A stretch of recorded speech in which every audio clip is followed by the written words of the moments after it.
Hola, qué bueno tenerte por aquí. Llegaste a Del Buen Escribir. Aquí escucharás información, recomendaciones y reflexiones sobre el vastísimo mundo de la lengua escrita. Soy Carolina González Arias, periodista, escritora y correctora de textos. Te invito a suscribirte a Del Buen Escribir el boletín y a visitar Del Buen Escribir el blog. Puedes encontrarme en Instagram como @CarolinaEscribe. ¿Me acompañas?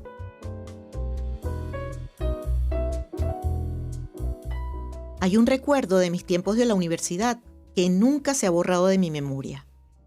El profesor Indacoechea llegó directo a la pizarra y escribió: Era un hombre que de tanto alcohol que había bebido, parecía a punto de caer a cada paso que daba. Al terminar de escribir nos preguntó: ¿Cómo pueden ustedes mantener el sentido de esa oración con la menor cantidad de palabras posibles? Todos nos miramos extrañados y comenzamos a intentarlo. Cuando ya no dimos más opciones, fue a la pizarra y escribió: Era un borracho. Ese día conocí la economía del lenguaje. Es una economía que no tiene que ver con PIB, inflación o superávit, pero sí con usar las palabras de la forma más eficiente posible, minimizando el esfuerzo y maximizando la comunicación. Contrario a lo que pudiera pensarse, la economía del lenguaje no se trata simplemente de escribir menos. Es un ejercicio de precisión. Como cuando uno afila un cuchillo, no busca hacerlo más delgado, sino más efectivo. La economía del lenguaje consiste en transmitir la mayor cantidad de sentido con la menor cantidad de recursos. Y aquí la palabra clave no es menor, sino recursos. O sea, palabras, estructuras, giros, ejemplos, pausas. La buena economía verbal no mutila, sino que depura. Mucha gente cree que economizar en un texto es tachar frases enteras o dejarlo en lo mínimo indispensable, como si el lector estuviera cronometrando cada palabra. Pero no, reducir por reducir puede empobrecer el mensaje. Un texto breve no siempre es un texto económico. A veces es solo un texto incompleto. La verdadera economía del lenguaje tiene más que ver con evitar redundancias que con acortar por acortar.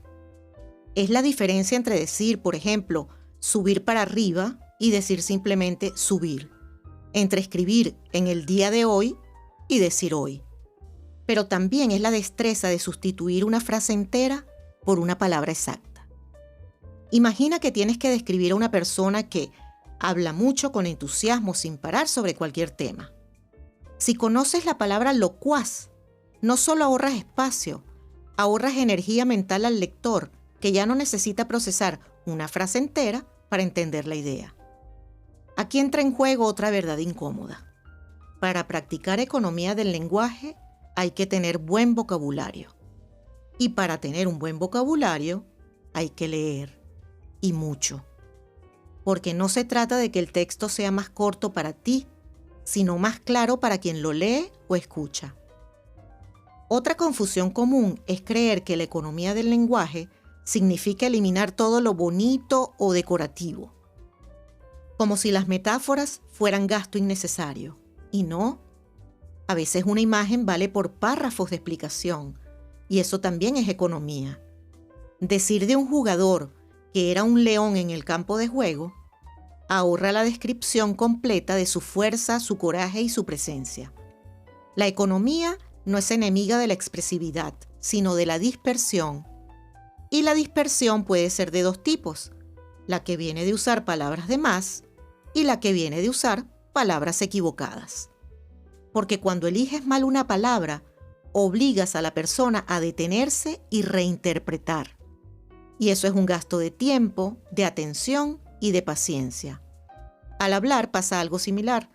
Todos conocemos a alguien que se enreda en explicaciones interminables antes de llegar al punto, o que repite la misma idea 3 veces con distintas palabras, creyendo que así la fortalece.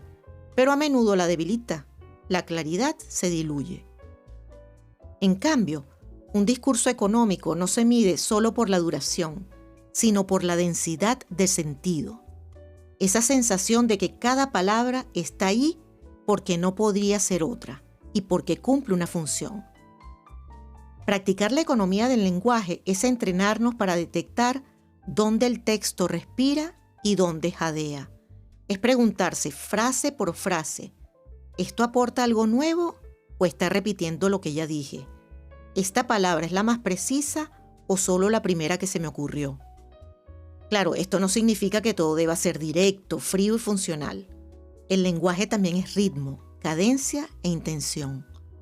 A veces añadir una pausa, una reiteración o un giro inesperado no es derroche, sino inversión.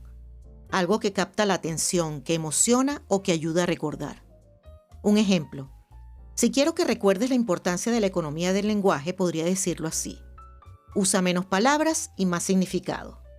O podría contarte que un buen texto es como un buen equipaje de viaje. Cabe todo lo necesario, nada sobra, nada falta. La segunda opción quizás es más larga, pero la recordarás más. En resumen, la economía del lenguaje no es tijera, es lupa.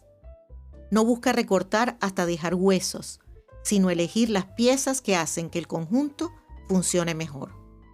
Es una disciplina de precisión, no de escasez.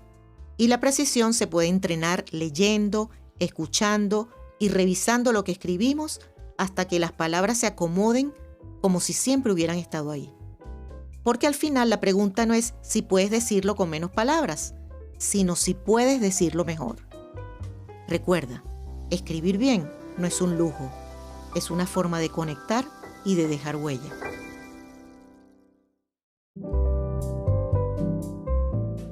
Llegó la hora de despedirnos. Por favor, si llegaste aquí de casualidad, no sigas dejando las cosas al azar y suscríbete. Si te gustó del buen escribir, compártelo con tus amigos. Si quieres saber más sobre mis servicios de corrección, edición y mentorías individuales, te espero en mi página carolinagonzalezarias.com. Gracias por escucharme. Te espero en la próxima edición.